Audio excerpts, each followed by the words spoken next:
Hello everyone, CST पर आपका स्वागत है। दोस्तों, आज हमारा 1000 एमसीक्यू सीरीज का लेक्चर 7 है, जिसमें हम 10 क्वेश्चंस डिस्कस करेंगे। कुछ न्यूमेरिकल्स होंगे और कुछ थ्योरेटिकल बेस्ड क्वेश्चन होंगे। चलिए दोस्तों, स्टार्ट करते हैं आज का session. Question number 61, capital employed in a business is rupees 1,50,000, profit are rupees 50,000 and the normal rate of profit is 20%. The amount of goodwill as per method would be, यानी कि capitalisation method के according आपकी goodwill की value क्या होगी, ये आपको क्या करना है, फाइंड आउट करना है। क्लियर है? सी, कैपिटलाइजेशन मेथड में जो हमारा फॉर्मूला होता है, फॉर्मूला क्या होता है, goodwill is equal to average profit upon normal rate of return minus capital employed. Means आप कैसे कैलकुलेशन करेंगे गुडविल का, एवरेज प्रॉफिट, आपके पास एक ही प्रॉफिट है, इसी को आप एवरेज एज्यूम करेंगे। आपके पास अगर मल्टीपल प्रॉफिट होता तो उस प्रॉफिट का क्या कैलकुलेट कर लेते, एवरेज। एवरेज प्रॉफिट हमारे पास है 50,000, normal rate of return 20% means 0.2। 20% को आप राइट कर सकते हो 0.2 या फिर 20 into 100 minus capital employed. Your capital employed is 1,50,000। सी, यहां से 1 पॉइंट हटाओगे, डेसिमल हटाया और ये आपका क्या आ गया, 2 2 जा 4, 2 5 जा 10 मीन्स 2,50,000 और ये है आपका 1,50,000 मीन्स आंसर क्या आ गया आपका 1 lakh. Option number A is the right answer. Goodwill क्या हो गई, rupees 1 lakh. Now come at question number 62। Given fix cost is equal to rupees 20,000, the operating break even in units is equal to 2,500 and financial break even is equal to rupees 4,000. The overall break even in units is, आपको overall break even बताना है किसमें, units में। Actual में overall break even क्या होता है, overall break even point in units is equal to operating break even point, operating break even point plus financial break even point. दोनों की कॉम्बिनेशन को जैसे ही आप प्लस करते हो you will get overall break even point. But यहाँ पे हम वही तरीका यूज करेंगे जिससे आप फेमिलियर हैं। आपको पता है ऑपरेटिंग ब्रेक इवन पॉइंट अगर आप यूनिट में निकालते हो तो क्या फॉर्मूला होता है, operating break even point is equal to fix cost upon contribution per unit, contribution per unit. अगर आपको यही चीज फॉर्मूले में रुपीज में निकालनी होती है तो इनटू क्या कर देते हैं, सेल्स। कंट्रीब्यूशन क्या होता है, कंट्रीब्यूशन के दो फॉर्मूले होते हैं, एक होता है सेल्स माइनस वेरिएबल कॉस्ट और दूसरा फॉर्मूला क्या होता है, फिक्स कॉस्ट प्लस प्रॉफिट। मैं पूरा डिटेल बता रही हूँ, यहाँ पे हम सिंप्लीफाई करके क्वेश्चन को यूज करेंगे। ऑपरेटिंग ब्रेक इवन पॉइंट होता है fix cost upon contribution per unit, क्योंकि यहाँ पे मैं बात कर रही हूँ यूनिट्स में। कंट्रीब्यूशन होता है sales minus variable cost, per unit की बात हो रही तो obviously sales per unit, variable cost per unit. Value की बात होगी तो sales in value minus variable cost in value, fix cost in value, profit in value, तो वहां पे ओवरऑल आपका वैल्यू आ जाती है। सी, अगर आपको इसी चीज को रुपीज में निकालना है, यानी कि operating break even point in rupees is equal to fix cost upon contribution into sale, या तो आपका ये हो सकता है वैल्यूज में, या फिर अगर पर यूनिट है तो you can write as fix cost upon contribution per unit into sales per unit, यानी कि जो सेल्स प्राइस है वो आपको पर यूनिट यूज करना है, क्योंकि पर यूनिट से पर यूनिट कैंसिल हो जाएगी, you will get the answer in rupees. ये तो बात हुई ओवरऑल ऑपरेटिंग की। अब देखते हैं कि इस न्यूमेरिकल को हम किस तरह से सोल्व करेंगे। सी, अभी हमने फॉर्मूला देखा, वही फॉर्मूला लगाते हैं।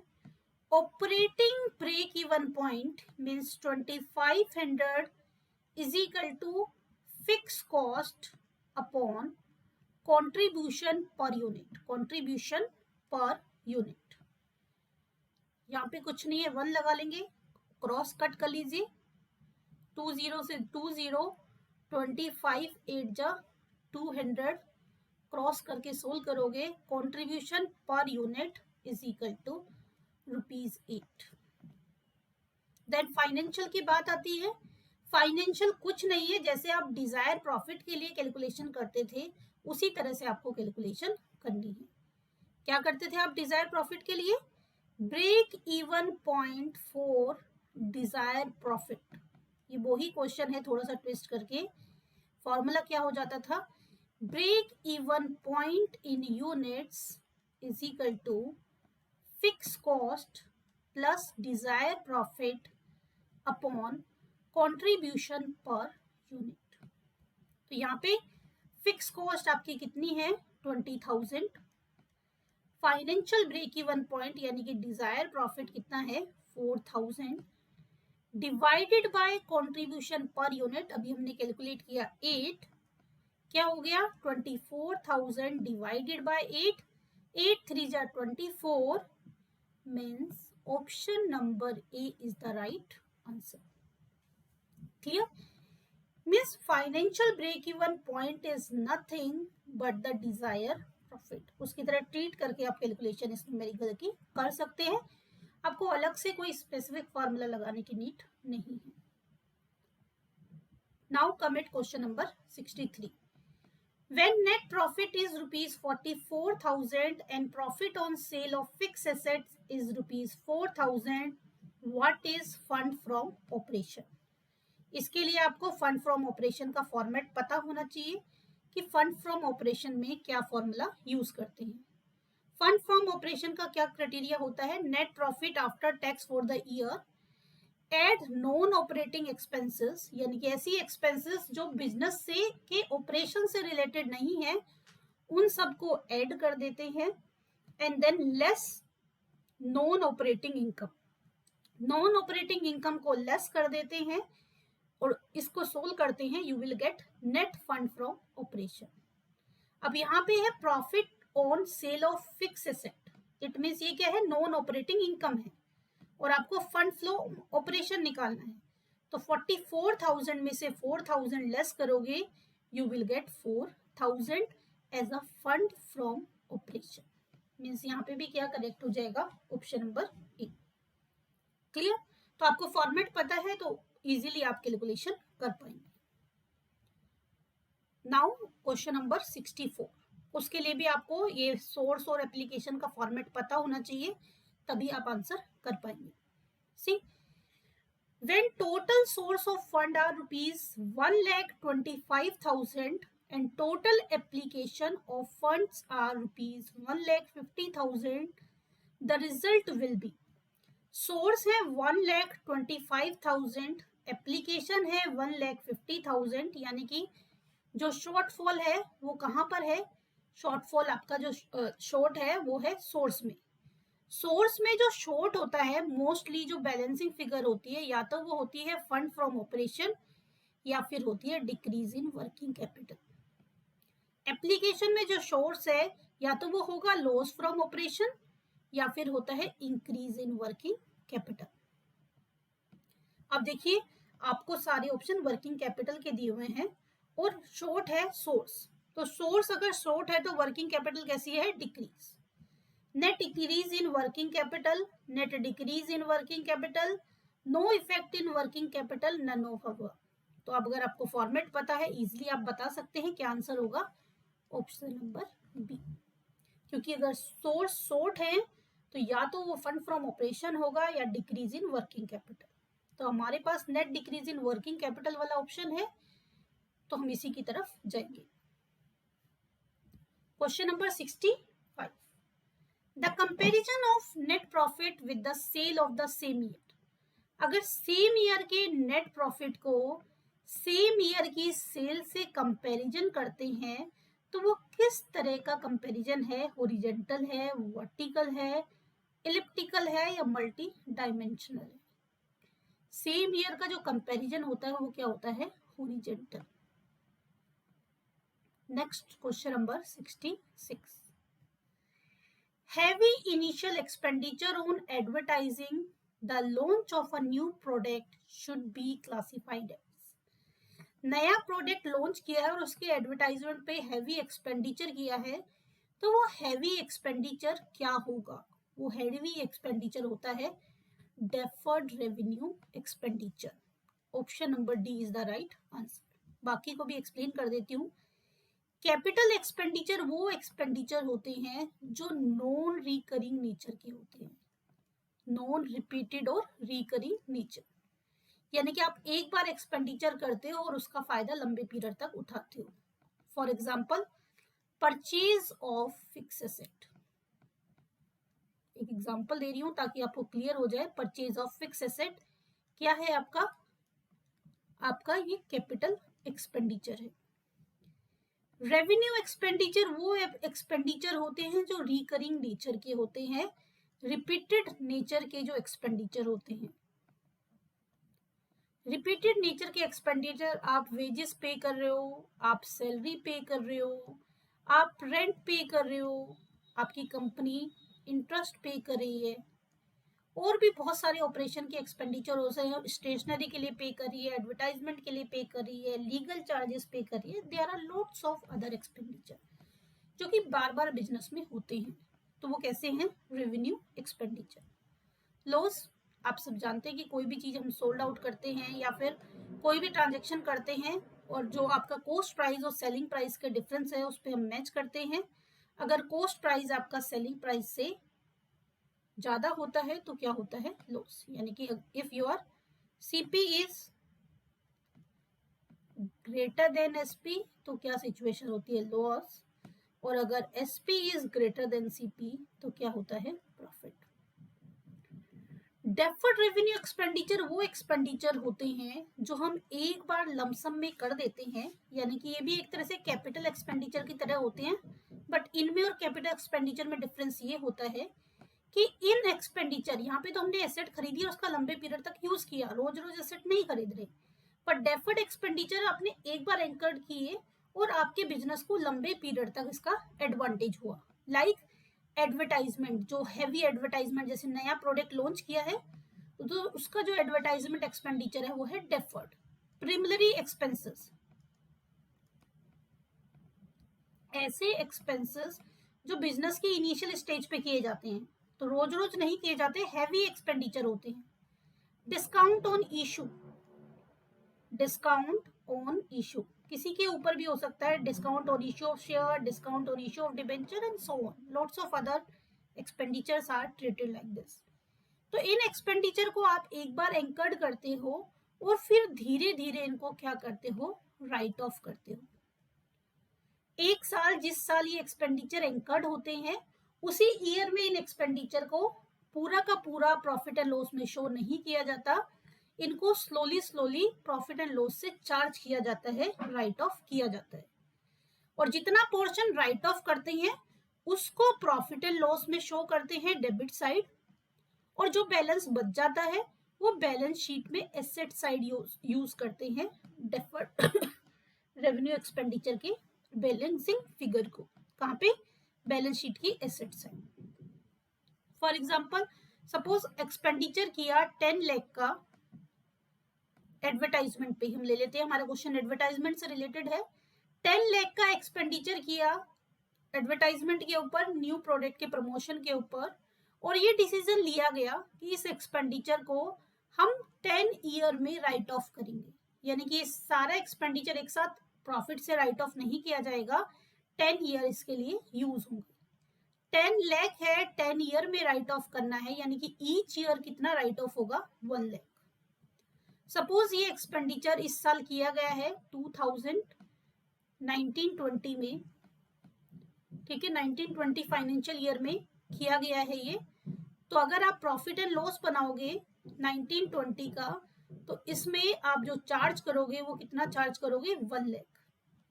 और बैलेंस शीट की एसेट साइड, बैलेंस शीट की एसेट साइड बैलेंस लिखोगे 10 लाख माइनस 1 लाख 9 लाख।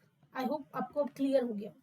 यानी कि वो एक्सपेंडिचर है, एक बार आप एंकर्ड करते हो और स्लोली स्लोली उसको राइट ऑफ करते हो। वो डिसीजन कितने ईयर में राइट ऑफ करना है वो बोर्ड ऑफ डायरेक्टर की मीटिंग में या जो भी कंपनी की जो भी डिसीजन अथॉरिटी होती है वो ये सारा डिसीजन लेती है कि इसको 5 ईयर में करेंगे, 10 ईयर में करेंगे, 4 ईयर में करेंगे, and accordingly equal instalment profit and loss से चार्ज की जाती है। ऐसा इसलिए किया जाता है कि अगर इन एक्सपेंडिचर को एक साथ चार्ज कर देंगे तो जो कंपनी का ओवरऑल प्रॉफिटेबिलिटी है वो लो हो जाएगी, कंपनी की जो इमेज है वो डाउन हो जाएगी। इसलिए वो एक पर्टिकुलर प्रोसेस के थ्रू इस पर्टिकुलर ट्रांजेक्शन को कंडक्ट करते हैं। तो आपके जो हैवी एक्सपेंडिचर्स हैं, प्रीमिलरी एक्सपेंसेस है, डिस्काउंट ऑन इशू है, इस तरह की जो एक्सपेंडिचर है जिनको एक बार हैवी अमाउंट इन्वेस्ट करके या यूज करके उसको स्लोली स्लोली राइट ऑफ किया जाता है, वो कहाँ आते हैं, डेफर्ड रेवेन्यू एक्सपेंडिचर में। यानी कि option number D is the right answer. Question 67, mark out which is not a capital expenditure. अभी आपको बताया capital expenditure means non recurring nature की। Cost of issue of shares and debenture, issue of debenture issue किए और उसकी जो cost है, रोज रोज तो इशू करती नहीं company, this is capital expenditure. Wages paid for construction of new office, नया ऑफिस की कंस्ट्रक्शन के लिए वेजेस पे किए हैं, capital expenditure.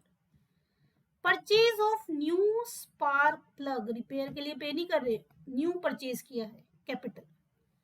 Repair on a second hand vehicle newly purchase, आपने एक सेकेंड हैंड व्हीकल परचेज किया और उसकी रिपेयर पे एक्सपेंडिचर किया, तो रिपेयर तो बार बार करानी पड़ती है, कैसा नेचर होगा, रेवेन्यू नेचर। तो क्वेश्चन में पूछा है which is not capital, D, option number D is the right answer. Clear. Question 68, window dressing is prohibited owning to, window dressing किसमें प्रोहिबिटेड हो रही है, कौन से गिवन ऑप्शन से।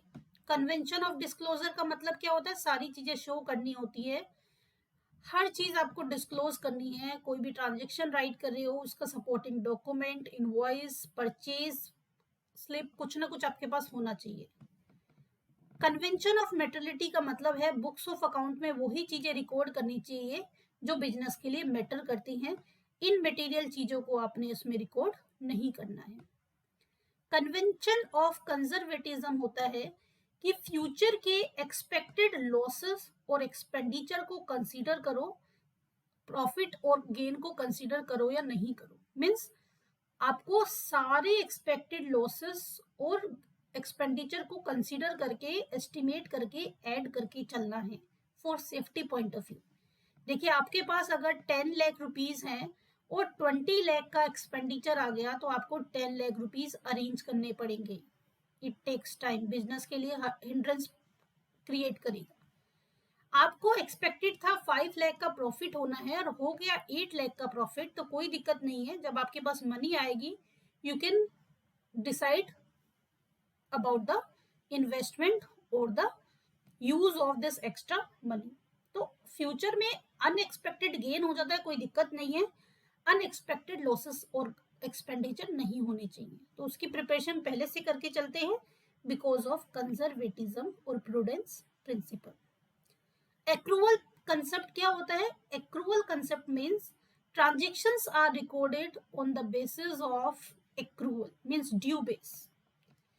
अगर हम अकाउंटिंग की बात करें, ड्यू और कैश विचएवर इज अर्लियर,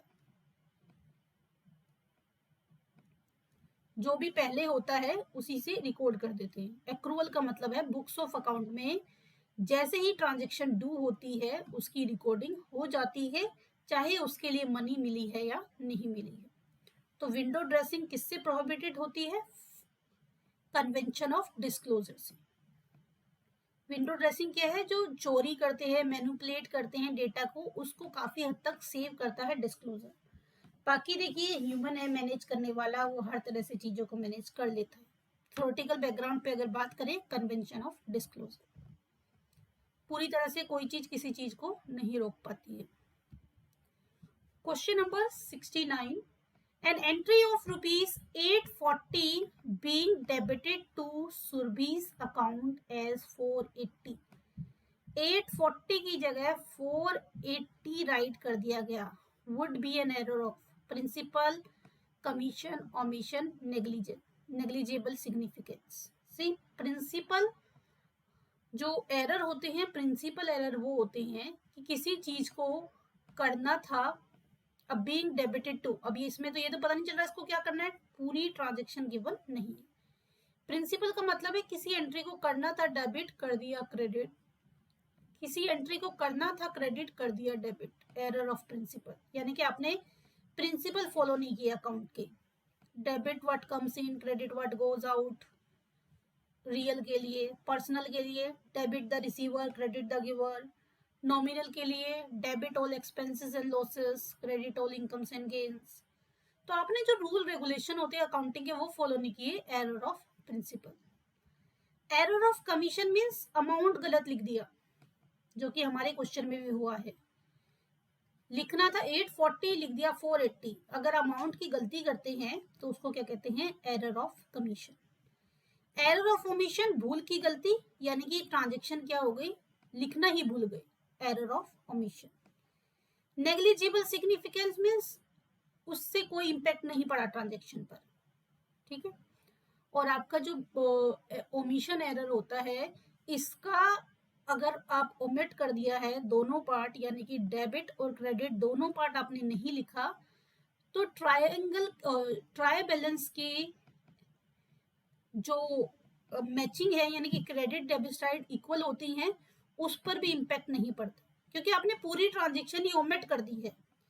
तो ट्रांजेक्शन अगर ओमिट हो गई, आप लिखना भूल गए, तो ना तो वो हुई डेबिट ना हुई क्रेडिट, ट्राई बैलेंस इस एरर को पकड़ नहीं पाता है, क्योंकि वहां पे ट्राई बैलेंस का एग्रीमेंट हो जाता है, डेबिट साइड क्रेडिट साइड के इक्वल आ जाती है। तो ये सारी चीजें आपको रिलेटेड पता होनी चाहिए, ताकि क्वेश्चन किसी भी टाइप से आए आप उसको करेक्ट करके।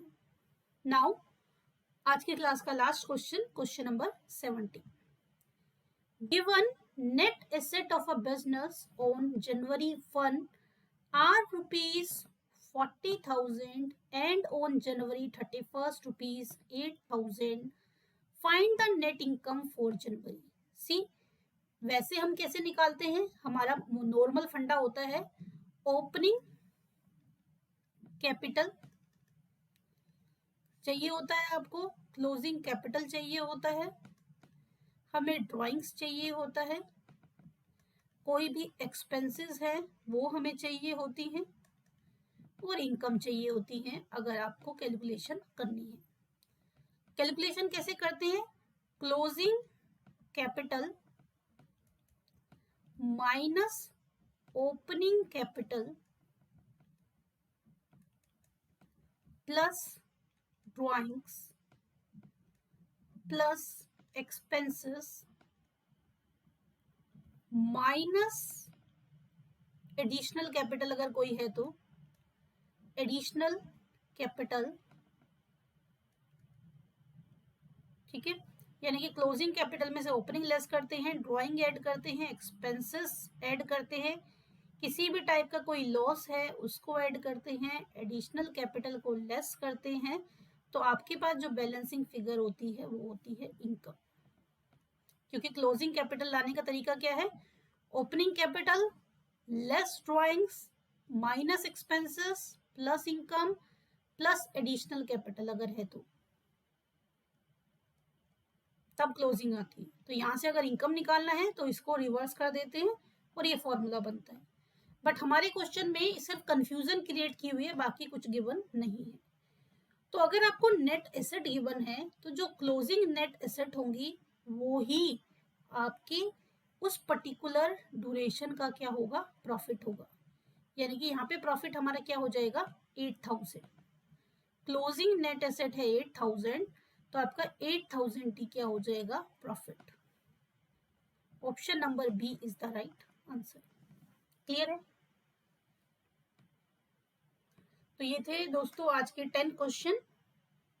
सेशन पसंद आया हो तो सेशन को लाइक कीजिए, अपने दोस्तों के साथ शेयर कीजिए। अभी तक आपने हमारा चैनल सब्सक्राइब ना किया हो तो चैनल को सब्सक्राइब कीजिए और नोटिफिकेशन के लिए बेल आइकन को प्रेस कीजिए। दोस्तों अपना फीडबैक जरूर ड्रॉप कीजिए ताकि हम आपके लिए कुछ नया, कुछ अच्छा एमसीक्यू और कुछ अच्छा वर्क कर पाए, कुछ नए नए एमसीक्यू लेके आए एज पर योर रिक्वायरमेंट। आप अपनी रिक्वायरमेंट पोस्ट करेंगे तभी हमें पता चलेगा कि आपको क्या नीड है, जितने भी लोग हमारे साथ एसोसिएटेड हैं। चलिए दोस्तों, तो मिलते हैं नेक्स्ट सेशन में। तब तक के लिए बाय बाय, टेक केयर।